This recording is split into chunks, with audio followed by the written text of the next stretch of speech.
Hi ನಮಸ್ತೆ. ನಾನು ನಮನ್ ನಾರಾಯಣ್ ಸಂತೋಷ್. ನಾನು ಕರುಣಾಕರ ಸಿನಿಮಾದ ನಿರ್ಮಾಪಕ. ಈ ಸಿನಿಮಾ ಮೊದಲನೇ ಸಲ ನಮ್ಮ ನಿರ್ದೇಶಕರಾದ ಆರ್ಯನ್ ತೇಜಸ್ ಅವರು ಕತೆ ಹೇಳಿದಾಗ ಈ ಥರ ಒಂದು ತಂದೆ ಮಗನ ಬಾಂಧವ್ಯದ ಕಥೆ ಅಂತ ಹೇಳಿದಾಗ ಮೊದಲನೇ ಸಲ ನನಗನ್ಸಿದ್ದು, ನನಗೆ ನೆನಪಾಗಿದೆ ನನ್ನ ತಂದೆ ಒಂದು RMC APMC ಯಾರ್ಡಲ್ಲಿ ಒಂದು ಕೂಲಿ ಮಾಡ್ತಿದ್ದಂಥ ವ್ಯಕ್ತಿ, ಮೂಟೆ ಹಮಾಲಿ ಕೆಲಸ ಮಾಡ್ತಿದ್ದಂಥ ವ್ಯಕ್ತಿ ನನ್ನ ತಂದೆ.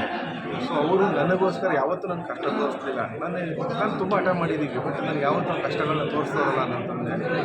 ಸೊ ಇವತ್ತು ನಾನು ಈ ಮಟ್ಟಿಗೆ ಬಂದಿದ್ದೀನಿ ಅಂದರೆ ಎಲ್ಲವೂ ಕೂಡ ಅವ್ರು ಕೊಟ್ಟಿದ್ದು. ಸೊ ನನಗೆ ಕೇಳಿದ ತಕ್ಷಣ ನಾನು ನನ್ನ ತಂದೆಗೋಸ್ಕರ ಏನಾದ್ರು ಒಂದು ಕೊಡಬೇಕು ಅಂದರೆ ಅದಕ್ಕೆ ಸಿನಿಮಾ ಅಂತ ನನಗೆ ಅನಿಸ್ತು. ಸೊ ಇಮಿಡಿಯೇಟ್ ನಾನು ಏನು ಯೋಚನೆ ಮಾಡಿದೆ, ಮಾಡೋಣ ಅಂತ ಹೇಳಿದ್ರೆ ಒಂದಿಷ್ಟು ಕಂಟೆಂಟ್ಗಳನ್ನ ನೋಡಿದ್ವಿ, ತುಂಬ ಚಾಲೆಂಜಸ್ ಇತ್ತು, ಒಂದಿಷ್ಟು ಚೇಂಜಸ್ಗಳನ್ನ ಮಾಡಿದ್ವಿ. ಸೊ ಈ ಒಂದು ಸಿನಿಮಾ ಪ್ರತಿಯೊಬ್ಬರು ತಂದೆ, ಇವತ್ತು ನಾನು ಕೂಲಿ ಮಾಡೋರ ಮನೆಯಿಂದ ಬಂದು ಇವತ್ತು ಸಿನಿಮಾ ಪ್ರೊಡ್ಯೂಸ್ ಮಾಡ್ತಾಯಿದ್ದೀನಿ ಅಂತ ಹೇಳಿದ್ರೆ ಅದು ಸಾಧಾರಣ ಮಾತಲ್ಲ. ನನ್ನ ತಂದೆ ಸ್ಯಾಕ್ರಿಫೈಸ್, ನನ್ನ ತಂದೆ ಪ್ರತಿಯೊಬ್ಬರು ತಂದೆ ಅಷ್ಟೇ. ಯಾವುದೇ ವಿಚಾರ ಆದರೂ ತನ್ನಲ್ಲಿ ಕಾಣೋ ಕನಸು, ತನ್ನ ಕಣ್ಣಲ್ಲಿ ಕಾಣುವಂಥ ಕನಸು ತನ್ನ ಮಗನಲ್ಲಿ ಕಾಣ್ತಾರೆ. ನನ್ನ ಮಗ ಅದನ್ನು ಅಚೀವ್ ಮಾಡಬೇಕು. ಯಾಕಂದರೆ ಪ್ರತಿಯೊಬ್ಬರ ತಂದೆಯಲ್ಲೂ ಕೂಡ ಆಸೆನೇ ಅವ್ರ ಮಗ. ಸೊ ನನ್ನ ತಂದೆಯಲ್ಲಿ ನನ್ನ ಆಸೆ ನಾನು. ಸೊ ಅದನ್ನು ನಾನು ನೋಡಿದಾಗ ಎಲ್ಲೋ ಒಂದು ಕಡೆ ಈ ಸಿನಿಮಾ ಮಾಡಬೇಕು ಅನ್ನಿಸ್ತು. ತುಂಬಾ ಸ್ಟ್ರಗಲ್ ಮಾಡಿ ಸಿನಿಮಾ ಮಾಡಿದ್ದೀನಿ. ಒಂದು ಒಳ್ಳೆ ಸಿನಿಮಾ ರೆಡಿಯಾಗಿದೆ. ಸೊ ಎಲ್ಲರೂ ನೋಡಿ, ಸಿನಿಮಾನ ಥಿಯೇಟ್ರಲ್ಲಿ ಬಂದು ನೋಡಿ. ಪ್ರತಿಯೊಬ್ಬರು ತಮ್ಮ ಮಕ್ಕಳನ್ನ ಕರ್ಕೊಂಡು ಬಂದು ಸಿನಿಮಾ ನೋಡಿ.